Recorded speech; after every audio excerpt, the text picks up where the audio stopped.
ಇವತ್ತು ಸಾಟರ್ಡೆ. ನಮ್ಮ ಚಿಕ್ಕ ಪಾಪು ಸ್ವಲ್ಪ ಜ್ವರ ಇದೆ, ಅವನೇನು ತಿಂತಾ ಇರಲಿಲ್ಲ. ಅವ್ನಿಗೊಂಚೂರು ಇಡ್ಲಿ ತಿನ್ಸೋಣ ಅಂತ ಟ್ರೈ ಮಾಡ್ತಾ ಇದ್ವಿ ನಾನು ನನ್ನ ದೊಡ್ಡ ಮಗ. ನಾನೊಂದು ಇನ್ಸ್ಟಾಗ್ರಾಮ್ ಪೇಜ್ ಸಮೃದ್ಧಿ ಸಿಲ್ಕ್ ಅವರಿಂದ ಸ್ಯಾರಿ ಬುಕ್ ಮಾಡಿದ್ದೆ. ಅದು ಫ್ರೈಡೇನೇ ಬಂದಿತ್ತು, ಅಂದರೆ ನೆನ್ನೆನೇ ಬಂದಿತ್ತು. ನಾನು ಹಾಸ್ಪಿಟ್ಲಿಗೆಲ್ಲ ಹೋಗಿ ಎಲ್ಲ ಟೈಮ್ ಇರಲಿಲ್ಲ ನನಗೆ ಓಪನ್ ಮಾಡೋಕ್ಕೆ. ಇವತ್ತು ಓಪನ್ ಮಾಡೋಣ ಅಂತ ಮಾಡ್ತಾಯಿದ್ದೀನಿ, ಬನ್ನಿ ನೋಡೋಣ. ಎಷ್ಟೋ ಹುಡುಗೀರ ನೋಡಿದೆನಾ ನಿನ್ನಲೇನು ಹೊಸ ಸೆಳೆತ, ಆಗಿನಿಂದ ನನ್ನಲ್ಲೇನು ಕೊರೆತ.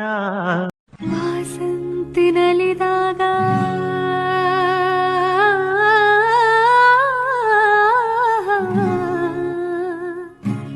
ವಾಸಂತಿನಲಿದಾಗ ಹಸಿರುಟ್ಟು ನಗುವಾಗ ವನದೇವಿ ಅಡಿ ಮೇಲೆ ಅಡಿ ಇಟ್ಟು ಬರುವಾಗ ಮುಗಿಲೊಂದು ಕರೆದಾಗ ನವಿಲೊಂದು ಮೆರೆ.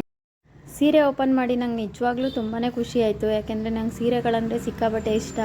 ಅದರಲ್ಲೂ ನಾನು ಯಾವಾಗಲೂ ಅಂಗಡಿಲೋಗೆ ತೊಗೋತಿದ್ದೆ, ಇನ್ಸ್ಟಾಗ್ರಾಮ್ ಪೇಜಿಂದೆಲ್ಲ ತರಿಸ್ಕೊತಾ ಇರಲಿಲ್ಲ. ಇವಾಗ ಹೊರಗಡೆ ಹೋಗೋದು ಕಡಿಮೆ ಅಂತ ತರಿಸ್ಕೊತಾ ಇದ್ದೀನಿ. ಬಟ್ ತುಂಬ ಖುಷಿ ಆಯಿತು. ಅವ್ರು ಅರಿಶಿನ ಕುಂಕುಮನೂ ಕಳಿಸಿದ್ರು ಅದ್ರ ಜೊತೆ. ತುಂಬಾ ಚೆನ್ನಾಗಿದೆ ಸೀರೆಗಳು. Thank you so much Samruddhi silk.